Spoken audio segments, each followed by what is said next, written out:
بسم الله الحمد لله رب العالمين والصلاة والسلام على رسول الله صلى الله عليه وسلم وعلى آله وأصحابه أجمعين. يا أيها الذين آمنوا اتقوا الله حق تقاته ولا تموتن إلا وأنتم مسلمون. يا أيها الذين آمنوا اتقوا الله وقولوا قولا سديدا يصلح لكم أعمالكم ويغفر لكم ذنوبكم ومن يطع الله ورسوله فقد فاز فوزا عظيما. يا أيها الناس اتقوا ربكم الذي خلقكم من نفس واحدة وخلق منها زوجها وبث منهما رجالا كثيرا ونساء واتقوا الله الذي تساءلون به والأرحام إن الله كان عليكم رقيبا. إن أصدق الحديث كتاب الله وخير الهدي هدي محمد صلى الله عليه وسلم وشر الأمور محدثاتها وكل محدثة بدعة وكل بدعة ضلالة وكل ضلالة في النار. Bannange aboluganda abaami n'abakyala gye muli yonna eyo, assalamu alaikum warahmatullahi wabarakatuhu. Twebaza owekitiibwa Allah subhanahu wa ta'ala, era Allah tabaraka wa ta'ala tumutendereza, tumusaba Allah tabaraka wa ta'ala asiime asse okusaasira emirembe awamu n'emikisa kuwa ekitiibwa Nabbi Muhammadin sallallahu alaihi wasallam ye n'abantu b'omu nnyumba ye. Musaba Allah tabaraka wa ta'ala atusiime akkirize emirimu gyaffe, atusonyiwe ebitukyamako ng'abantu. Allah tabaraka wa ta'ala bye tugwamu nga nsobi nga tugenderedde ne bye tugwamu nga tetugenderedde, Allah musaba tabaraka wa ta'ala atusonyiwe. Baganda bange, tukimanyi nti Allah tabaraka wa ta'ala yatuma omubaka Muhammadin sallallahu alayhi wasallam najja n'eddiini Busiraamu nga bulungamu. Kye bayita obulungamu kitegeeza omuntu okubeera ku kintu, ekintu ekyo kyaliko nga kituufu, amakulu ng'akiriko mu butuufu, ng'embeerako gy'akiriko yeeyo yennyini Allah tabaraka wa ta'ala gy'amwetaaga akibeereko. Yagamba Allah tabaraka wa ta'ala nti huwa ladhi arsala rasulahu bilhuda wa dinil haqqi. Alhuda, Allah tabaraka wa ta'ala yatuma omubaka we Muhammad alayhi salatu wassalam bilhuda, najja n'obulungamu, amakulu najja n'ensomesa, ng'ensomesa eyo oyo yenna abeera agigoberedde n'agikolerako aba aliko ekyo Allah tabaraka wa ta'ala kyamwetaaga abeereko. Buli yenna ava ku ebyo ebyajja ne Nabbi Muhammad alayhi salatu wassalam n'akwata ebitali byo, kiba kitegeeza nti ekyo kyaliko Allah tabaraka wa ta'ala si kyetaaga abeereko, era bw'abeera nga kwafiiridde aba agenda kuzikirira ebbanga lyonna okuggyako nga Allah tabaraka wa ta'ala amuddiddemu. Naye Allah yatuma Nabbi Muhammad alayhi salatu wassalam n'atujjira n'ebigambo, ebigambo ebyo nga bwe buteekeddwa okubeera obulamu bwaffe, amakulu ku byo nga kwe tuteekeddwa okutambulira, nga tetulina kubisukka, amakulu kubisukka ne tukola ebitali byo, ate nga tetuteekeddwa kubireka, wabula ng'obulamu bwaffe bwonna buteekeddwa kutambulira mu ebyo ebyajja ne Nabbi Muhammad alayhi salatu wassalam. Kati ng'oyo yenna abaddidde obulamu bwe n'abufuula kubutambuliza mu ebyo ebyasomesebwa Nabbi Muhammadin sallallahu alayhi wasallam, oyo y'aba ali ku bulungamu, y'aba ali ku kituufu. Ekimu ku byajja n'owekitiibwa Nabbi Muhammad alayhi salatu wassalam nga qaida mu kawaidu eziteekeddwa okutambulizibwako obulamu bw'omusiraamu, omusajja n'omukyala, yagamba Nabbi Muhammad alayhi salatu wasallam, hadithu ya Anas ibn Malik radiyallahu anhu muttafaqun alayhi, Nabbi yagamba nti la yu'minu ahadukum hatta yuhibba li akhihi ma yuhibbu li nafsihi. Bwe yagamba bwati omubaka Muhammad alayhi salatu wassalam, eyo qaida. Obulamu bw'omusiraamu buteekeddwa kutambula bwe butyo. Agamba ki nabbi? Yatugamba nabbi Muhammad nti la, eyo laamu nafiya. Yu'minu ahadukum, tagenda kubeera mukkiriza omu mummwe. Eyo ellafudhu tejjaawo al-imaanu bikulliya, wabula ejjaawo kamalul iman. Ombaka ng'atugamba alayhi salatu wassalam nti tagenda kufuna omu mummwe bujjuvu bwa bukkiriza.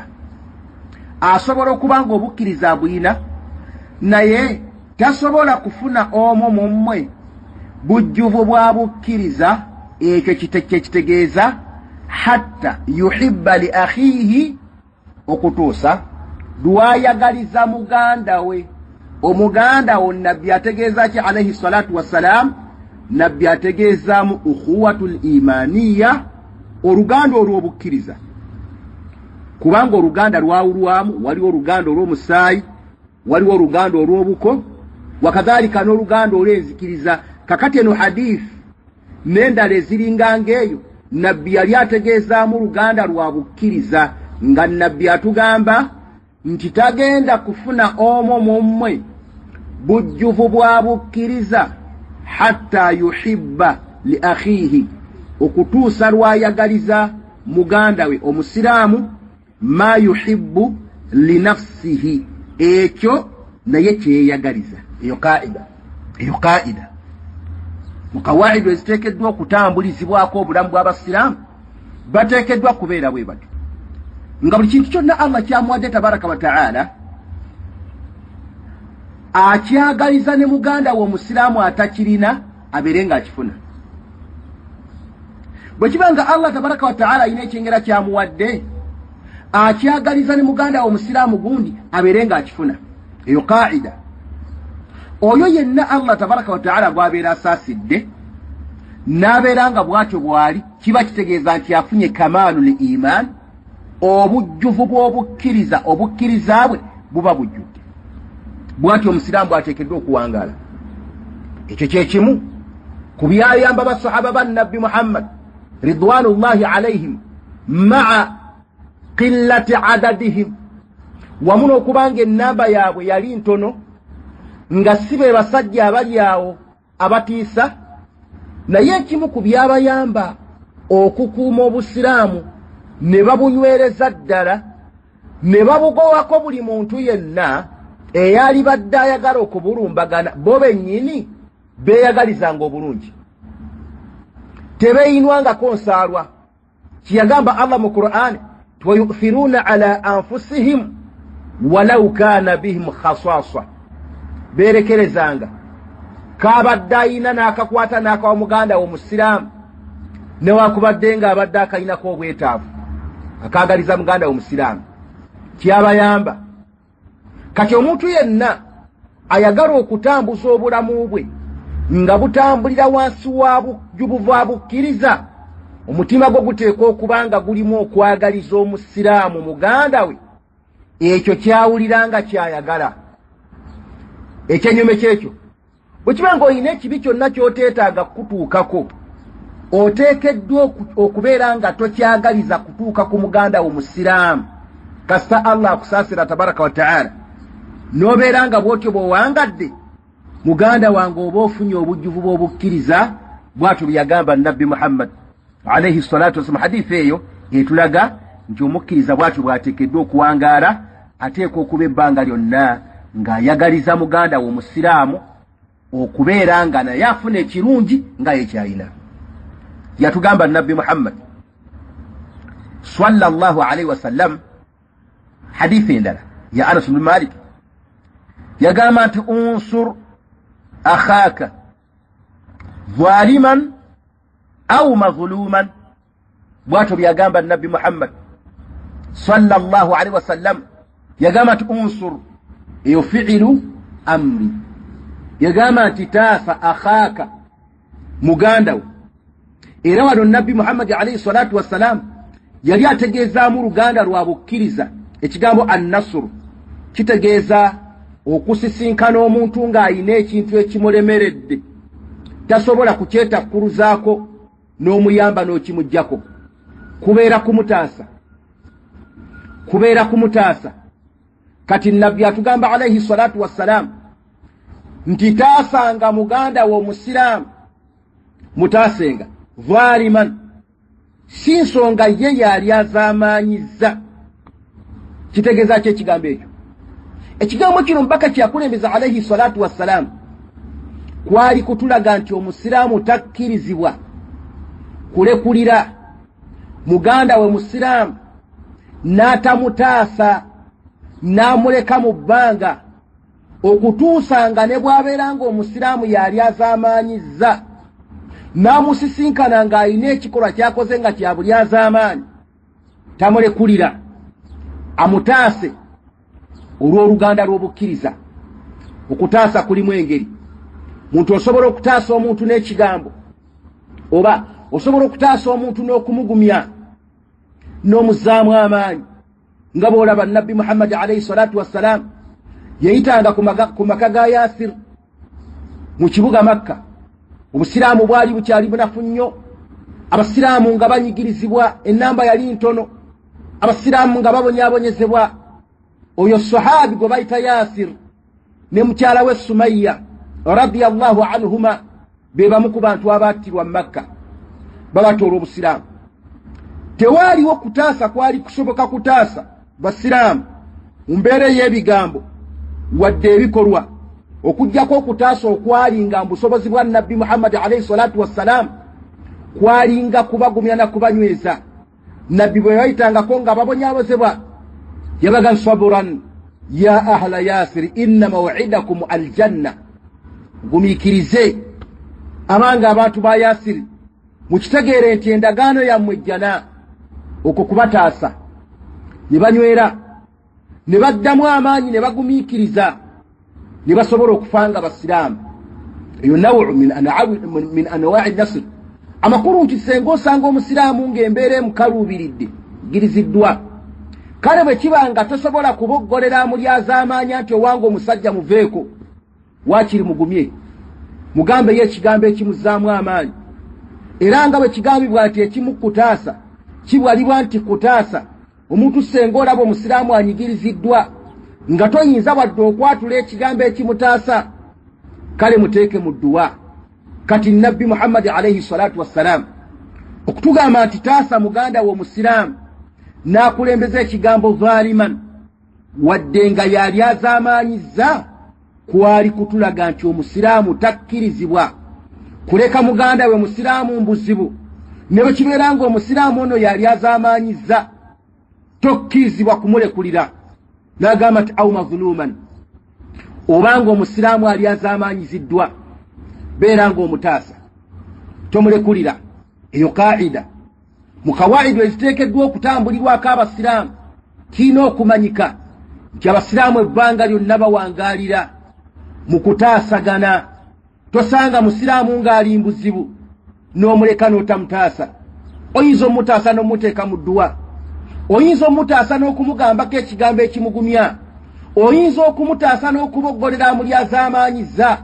Bwe kiba nga kyetaagisa ssente n'oziwaayo, omusiraamu abeere nga ataasibwa. Nga bwe Abubakari radiyallahu anhu yasanga Bilal ibn Rabah anyigiriziddwa, bamuliko bamubonyaabonya, bamukola kino bamukola kiri, n'akwata ensimbi n'aziwaayo, n'atebwa n'ava mbuddu agenda asinze Allah tabaraka wa ta'ala.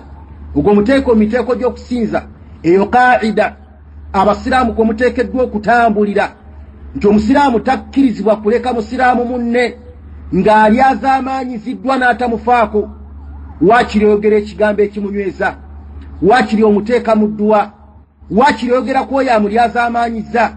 Bwe kiba nga osobola okumuggyako obuli azaamaanyi n'amaanyi, n'obumuggyako insha Allahu ta'ala olw'oluganda lw'obusiraamu.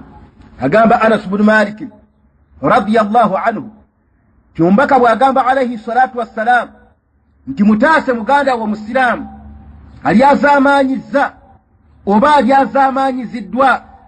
Faqala rajulun, ya Rasulallah kyava agamba omusajja nti munnange omubaka wa Allah subhanahu wa ta'ala ansuruhu idha kana mazluman ara'aita in kana zaliman kaifa ansuruhu radiyallahu anhu wa arda.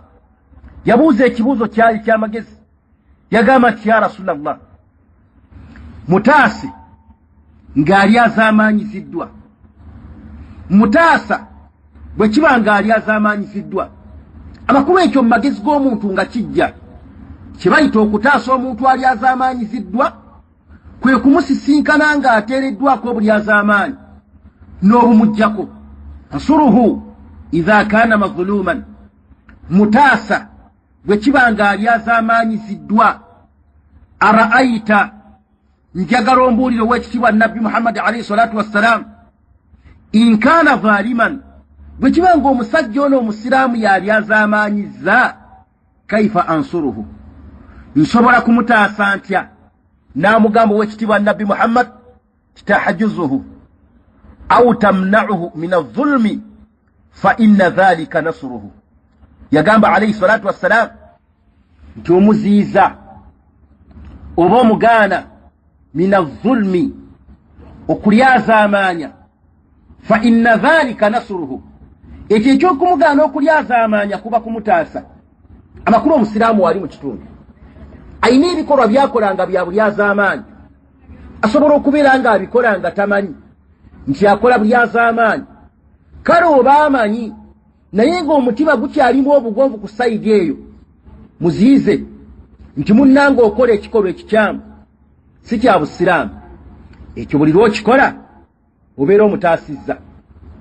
Amakulu nti senga omuleka n'agenda mu maaso ng'akola ebikolwa eby'obulyazaamaanyi, abantu bano senga banazza omuliro okusobola okwetakkuluzaako obulyazaamaanyi bwe, basobola okumukosa ekinene. Kyova ojja n'omugamba nti munnange kireke, obeera omuyambi, obeera omutaasizza. Eyo qaida mu kawaidu eziteekeddwa okutambulirwako obulamu bw'abasiraamu mulimu okutaasanga baganda b'abasiraamu. Newakubadde ng'omusiraamu yakoze ekikolwa ekikyamu, tomuleka tomuwaayo, wabula ky'oba okola muziize, mugambe nti gundi wakoze bubi, ekyo si kituufu, tokiddamu. Amakulu ffe ng'abasiraamu eno hadithi tufunamu ki? Kye tufuna mu hadithi eno nti tetukkirizibwa kuwolereza musiraamu wadde ng'azzizza omusango, ne tubeera ku sayidi ebikkirira omusango ogwo nti teyaguzzizza, wabula tuvumirira ekikolwa kino kyakoze, ne tumugamba nti kikyamu tokiddamu. Amakulu ne tumulaga nti okoze ekikolwa ekyamu munnange, obusiraamu tebukikkiriza, tubeera tumutaasizza obutadda mu kikolwa ekyo. Nabali ababeera balyazaamaanyiziddwa okukimanya nti obusiraamu tebukkiriza musiraamu kulyazaamaanya, wamma ne banne bamugambyeko. Ekyo mbaka yakisawo alayhi salatu wassalamu. Era obusiraamu ne butugaana okuleka omusiraamu ng'alyazaamaanyiziddwa, ne tugaana okumutaasa, n'abonyaabonyezebwa, n'akolwako ebikolwa ebyekko, ne tusirika nga twekwasa obugambo obutaliimu.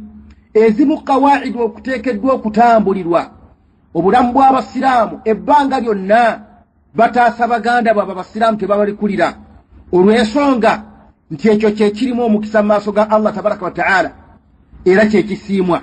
Twebaza baganda baffe abasiraamu abafuddeyo okukola omulimu ogwo, naddala ewaffe e Uganda. Ebigambo bino ab'Oluganda byongera ku bigambo byange ebyakulembera byenzize nga njogera ebbanga lyonna, nga mbagamba nti abasiraamu b'e Uganda twalyazaamaanyizibwa obulyazaamaanyi obw'enkukunala, n'omwana omuto bw'alaba nti mbutuufu abasiraamu balyazaamaanyizibwa. Naam, balyazaamaanyizibwa, naye ekisinga okubeera ekyennaku eddoboozi ly'aboogezi abawulirwa lyakeerewa okuvaayo. Abawalimu baasirika tebaafaayo, abasiraamu ne bakolwako ebikolwa ebyekko, abasiraamu ne basirika. Oba olyawo kuyinza okuba nga kwali kutya. Ekimu ku biraga nti bulyazaamaanyi obwatukolwako kwe kutandika okutta abakulembeze baffe, abasomesa baffe, ne battibwa mu nzitibwa ey'ekifa mukokko etaliiko mbeera yonna etegeerekekwa, nga battibwa mu mbeera etali yakugamba nti ababbi babayingiridde, nti bagudde embatemu, babadde balwanira ebyabwe ne battibwa, wabula Seeka n'asiŋŋaanibwa ku kkubo n'akubwa amasasi, oyo n'afa n'avaawo. Owookubiri n'asiŋŋaanibwa ku kkubo n'akubwa amasasi n'afa n'avaawo. Owookusatu n'asiŋŋaanibwa ku kkubo n'akubwa amasasi n'afa, oyo n'agenda. Obwo bulyazaamaanyi. Olw'ensonga abooluganda, mu byafaayo by'obusiraamu bwa Uganda tekibangawo. Bamaseeka okufa mu nfa efaanana bw'etyo. Ekyokubiri, senga baganda baffe abasiraamu bamaseeka mwasituka nga bwe mwavuddeyo okuwabula abavubuka baganda baffe abasiraamu abaabadde beetabye mu bikujjuko eby'okunakuwalya Bobi Wine, ne muvaayo okubalabula nti oyo si waffe, eyo si kkubo lyaffe, tulina be tuteekeddwa okulumirirwa. Senga ekigambo kyaffe kyavaayo, bannange insha Allah okubajjukiza ng'ennaku z'omwezi 11 omwezi ogwokuna omwaka ogw'79 gavumenti ya Amin yagwa alayhi rahmatullah. Bwegwa ekimu ku byaliwo nga gavumenti egudde, mwalimu okutta abasiraamu mu nzita ey'ebibinja ewatali kwawula, omukazi, omwana, omukulu, omuto, omusajja, buli type, n'okumenya emizikiti. Mu mwaka ogwo gwennyini eyali chief kadhi wa Uganda mu kiseera ekyo bamuyitanga Kasimu Mulumba alayhi rahmatullah, n'anywera n'agenda ku independence y'omwaka ogwo. Bwe yayimirira okwogera ng'omukulembeze w'abasiraamu mu Uganda, yagamba nti wakati mu Uganda mu kujaganya okutuuka ku meefuga ne mu kujaganya okufuna okununulwa, kubanga buli ajja mu gavumenti aba mununuzi, buli ajja aba mununuzi, buli ajja aba mununuzi. Yabagamba nti abasiraamu b'e Uganda tebannanunulwa, kubanga n'okutuusa olwaleero bakyattibwa ng'abatta embuzi. Omaadhalika nga bantu ba bulijjo abatalina mmundu. Ekigambo ekyayogerwa omukulembeze oyo ekitabasiraamu kyakomaawo. Tusaba Allah musiima olw'ekyo. Segeza kya Buluganda nti oluusi ekigambo kino ekyogeddwa nga kiva mu mukulembeze kisobola okubeera eky'omugaso. Obulyazaamaanyi obuteereddwa ku basiraamu ne bukendeera, naye senga abakulembeze basirika, bamaseeka senga basirika ne batoogera kigambo kyonna, abaayogedde akaloboozi n'abeera ng'ayogedde mukaama, obulyazaamaanyi busigalawo. N'olwekyo ekimu ku biraga nti e Uganda tulina obulyazaamaanyi obuteetaagisa okugatta eddoboozi lyaffe libeere limu mu mbeera y'okutaasa baganda baffe abasiraamu, kwe kubeera nga tufiiriddwa abawalimu. Abawalimu bamaseeka abatakka wansi w'abataana, abasajja ab'omugaso mu busiraamu, abakulembeze ne battibwa. Bannange nabagamba mu bigambo byange ti abasajja abo abattibwa mu madaala gaabwe: Abdul Karimu Sentamu, Mustafa Bahiga, Ibrahimu Hasani Kirya, Muhammadu Kigundu, nawulira banga ne Seeka Sekimpi battamutte. Abasajja abo ku madaala gaabwe ge balina mu busiraamu, senga baali bakatuliki nga be battibwa bwe batyo, ekereziya yali kutta omuliro. Tebaalikkiriza, tebaaliise faaza asooka, ne batta faaza owookubiri, ne batta faaza owookusatu, ne batta owookuna. Tebaalikkiriza. Naye waffe abasiraamu abalina kaida ennamba etukubiriza okutaasa ebbanga lyonna abasiraamu gye batta omuntu asooka ne musirika. Abaali badde ng'aboogera balumiriza bannaabwe nti gundi yatutta. Bannange mujjukira nti bwe baamala okutta Mustafa Bayiga, baganda baffe baabe ne baga nti Kamoga yatta, ne batuuka n'okujja mu kkooti ne bajulira Kamoga ye yatta. Ekigambo kyaffe senga kyali kimu, ne tugamba nti nedda, emabega waffe eyinza okuba yatutta. Tebaali tuseeko bantu bangi bwe bati abooluganda. Ne insha Allahu ta'ala olw'obutamanya tukakatwako okutaasa abasiraamu bannaffe mu mbeera yonna ebeera ebaddewo, y'ensonga lwaki okiraba nti obulyazaamaanyi weebuli. Kati insha Allahu ta'ala twebaza baganda baffe abavuddeyo. Bamaseeka mwogedde, bamaseeka mwogedde, kino ekigambo nkibagamba kibali abasajja bannaffe abakufaaru ku muntu waabwe bafiirawo. Kyova olabanga ekiwende ekyayodde bano bonna bammemba ba paaliyamenti tekwabaddeko musiraamu n'omu. Ekereziya yatudde n'emmisa ne bagisaba ne beegatta bonna ne babeera omuntu omu kubanga muntu waabwe. Abaganda ne bavaayo ne bagamba nti era bakuba baganda bamanyi nti omuntu olina okutaasa omuntu wo, naye ffe abasiraamu tetukirina. Twetaaga insha allahu taala ogatta eddoboozi ng'abasajja abasiraamu obulyaza amaanyi obututuusiddwako.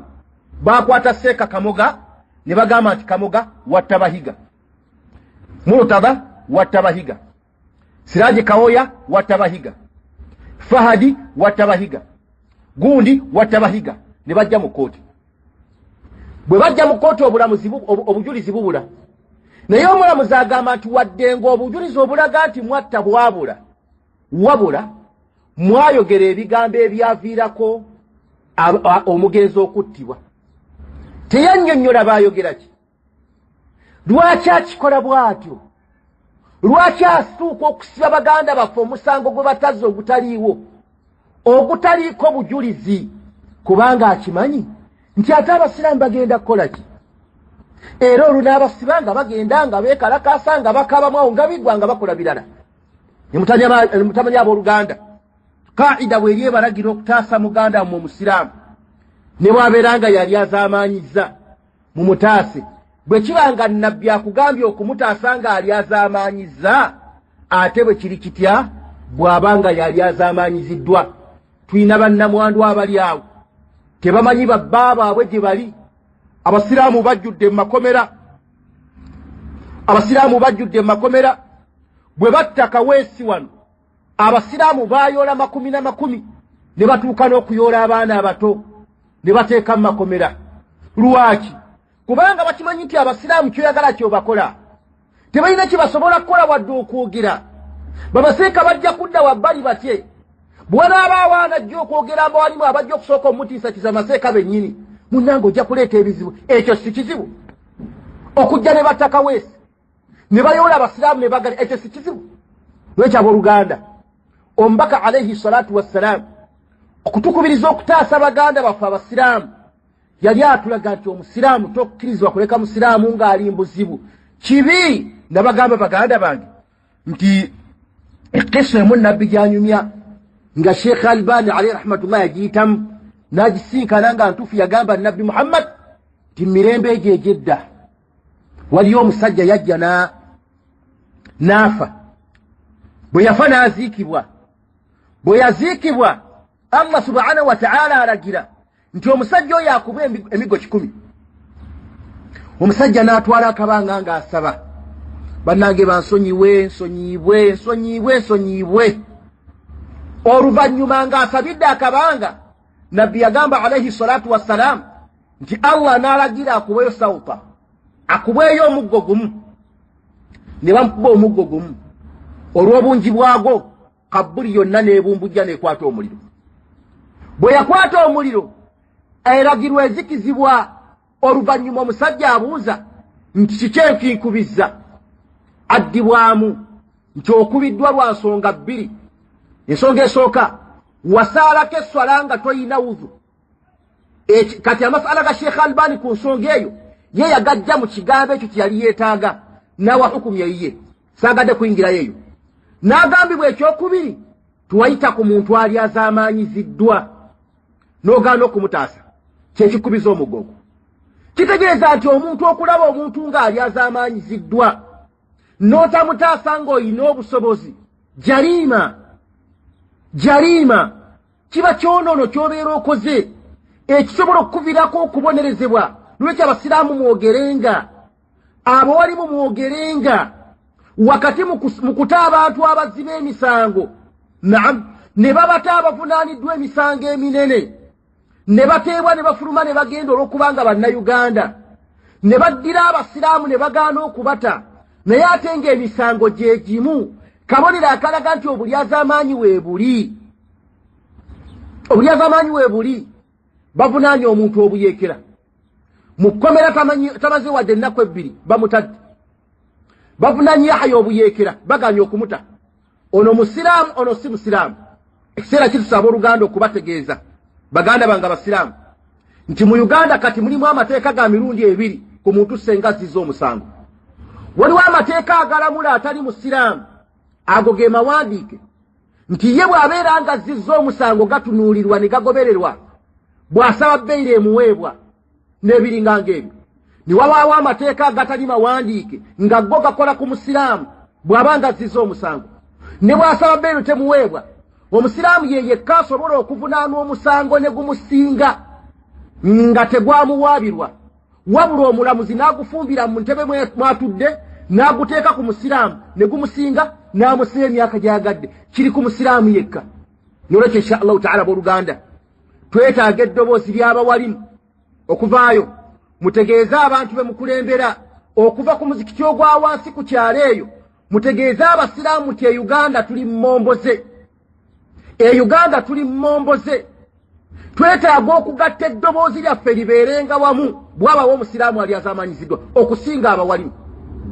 muvengayo mwogere abasiraamu bategere ekirina okutegeerwa bakimanye enjawulo bagifune bamanye nti mbutuufu wano obulyazaamaanyi weebuli bwe tunaagatta insha allah ekigambo kyaffe kijja kutuyambako okulwaniriranga baganda baffe omusiraamu bw'abeera nga ali azaamaanyiziddwa tumutaasa n'okumussa mu dduwa tumutaasa n'okumugamba ekigambo ekimuzzaamu essuubi tumutaasa n'okulangira amuli azaamaanyiza nti oli azaamaanyiza bwe tuba nga tulina obusobozi obw'ebikolwa tukkirizibwa okumujjako nti owange omusajja muveeko okwo kwonna kutaasa kati oyo yenna abeera akikoze aba atambulire ku hadisi ya nabbi egamba nti unsuru akhaaka zaliman au mazuluman tusaba allah tabaraka wa taala abeere nga atuwa abasiraamu abalina emitima egirina obulumi egirumirirwa baganda babwe abasiraamu bannange insha allah nyongera okubakubiriza mulambule baganda bammwe abasiraamu abali mu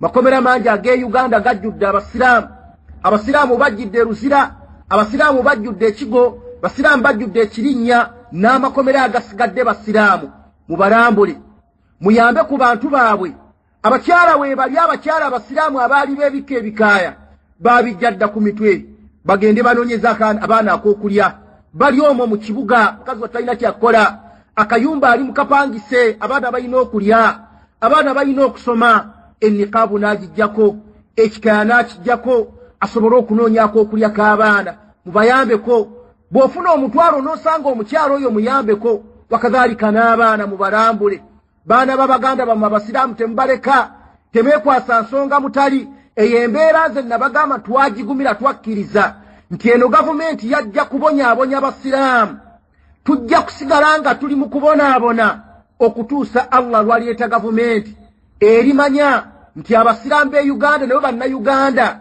balina okutunuulirwa balina okukonsidaringibwa musiraamu bw'abeera nga azzizza omusango alina okuvunaanwa mbwenkanya naye eno gavumenti nga yekyaliko ejjudde abantu abalina obukyayi ku busiraamu emyaka gyonna gye bamaze ebyobufuzi bagimaze batulugunya basiraamu eyo embeera nga ekyali bwetyo tusuubira okuggwera mu makomera tusuubira okuttibwa ne insha allahu taala mwabaliwo bw'olaba gundi ng'ali azaamanyizibwa mutaase niba kiba ekigambo insha allahu taala kyogere mbeera oba oliawo allah tabaraka wa taala anaakyusaamu jazakum llahu khaira subhanaka allahumma wa bihamdika ashhadu an la ilaha illa anta astaghfiruka wa atubu ilayka assalamu alaykum wa rahmatullahi wa barakatuh